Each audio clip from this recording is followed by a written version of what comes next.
And another question we need to ask ourselves is, should the Raiders tank? It's a possibility on the table. The Raiders, as of right now, they're not within a top 10 draft pick. We were as of Sunday, but ironically enough, when the Jets lost on Monday, they ended up catapulting themselves within a top 10 draft pick. And yet they're Super Bowl contenders now with Devontae Adams. That's pretty wild. But regardless, though, should the Raiders tank? It's a viable question. I think as we look at different players to see like what assets we could acquire with, allowing some of these players go, with the exception of Max Crosby, it's possible. It's definitely on the table. Now that we just got Tom Brady approved to be a minority owner within the team, it sounds like he's going to be more or less involved when it comes to player personnel and all that stuff, which is great. Like having the greatest quarterback or NFL player in the history of the game, kind of being the one to find that franchise quarterback or to find the Raiders the player that they need or players that they need to be relevant and contenders and all that stuff. That's really encouraging. And of course, I've seen all over social media that if the Raiders were to tank and draft a quarterback, a player that is kind of being tied to Tom Brady is Shedeur Sanders. I don't know how I feel about that, if I'm being honest. So Raider Nation, you're going to have to let me know if you guys are down for having Shedeur Sanders. I'm a little apprehensive just because when I hear that one player has had one coach almost his entire football career and hasn't had the experience of different coaching styles or adversity with different coaches, I mean, that's something I kind of wonder about. But regardless, though, like if Shedeur Sanders is the guy for us and our scout team says it, Tom Brady says it, it translates into the NFL, then I'm all for it. Some part of me feels like the Shedeur Sanders and Deion Sanders kind of feels like the Ball family of the NBA. However, Deion Sanders is definitely more, obviously he played in the NFL, one of the greatest players of all times, a little bit different. And now having his son in college being as successful as in Colorado as their starting quarterback, now wonder, can he turn that into the NFL? Could he translate that to the NFL? And we'll see. I mean, I don't know. There's other quarterbacks that are in there. I think another one is Quinn Ewers from Texas, which is a interesting one. Carson Beck of Georgia, obviously Cameron Ward of Miami, Jalen Milroe of Alabama. I mean, there's, if the Raiders do tank and we get somewhere in a top 5, top 10 pick, got to imagine that these players are on the short list of quarterbacks that maybe we want. I don't think that the Raiders are going to go with a bridge quarterback again. And if we did, Drew Code Sports Talk is supported by SeatGeek.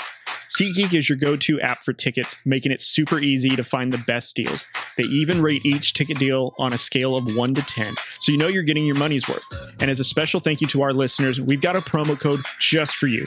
Use Drew Code at checkout to get $20 off your first order. That's $20 off your first purchase, whether it's for the game that you've been dying to see or that concert that everybody is talking about. Head over to SeatGeek now, find your perfect seat, and use Drew Code for $20 off your first order. SeatGeek. Get your tickets to the action today. Another scenario is maybe we don't take this season. Maybe this season we ride out with whatever we have. We still have Gardner Minshew. We still have AOC on deals for one more season. And then we ride with them for 25. Maybe don't put our best foot forward in that one to where maybe we get a good enough draft spot to where we can get into the running to get Archie Manning of Texas in 2026 when he's draft eligible. It's an idea. It's a thought. I don't know if it's something that Raider Nation wants to do, because that means that we would have to be bad, like really, really bad. And I don't know if Raider Nation wants to do that.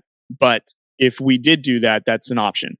In my opinion, maybe not a bad strategy, considering we need help on the offensive line. We need to get younger there.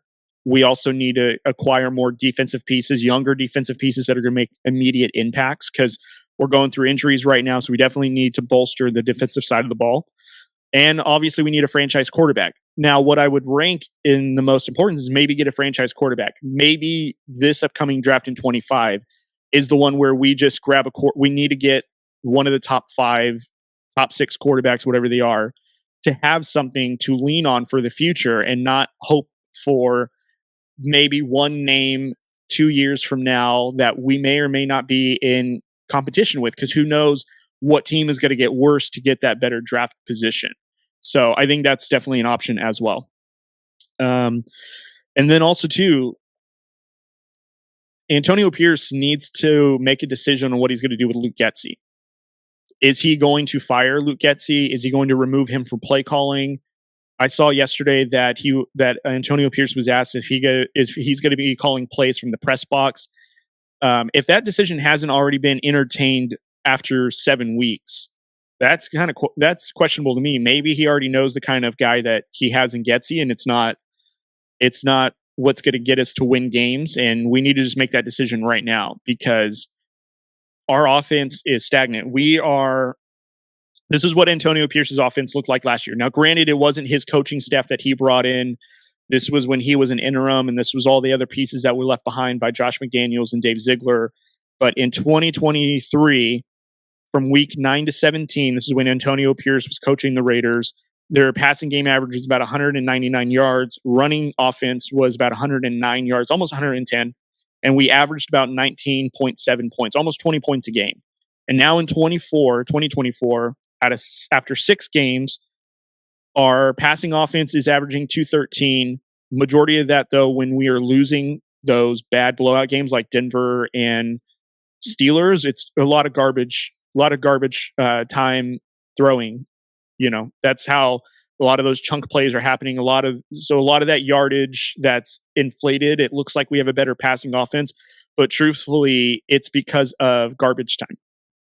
Our running attack for 2024 is only 79 yards per game. So we are 30 yards under average from what we were last season. That's significant for an offense to be that imbalanced. So even if we want to take these averages on face value, we throw the ball an average of 213 yards and we only run the ball less than 80 yards a game. That is not a balanced football team. That says one-dimensional right there. And as everyone has seen, Raidernation, when we have played these games where we have lost, we've been turned one-dimensional. We've had 2 games where we've had decent running production, the Ravens and the Browns, which were our only 2 wins. Outside of that, our rush attack has not been very good, very poorly ran. And we're only averaging 18 points a game. In fact, we're on the cusp of averaging less than 18 points a game. We're like right on the edge of it. So we're averaging less points, averaging less rushing yards per game. That tells me this offense is going backwards, and we thought we had hired a reasonable offensive coordinator.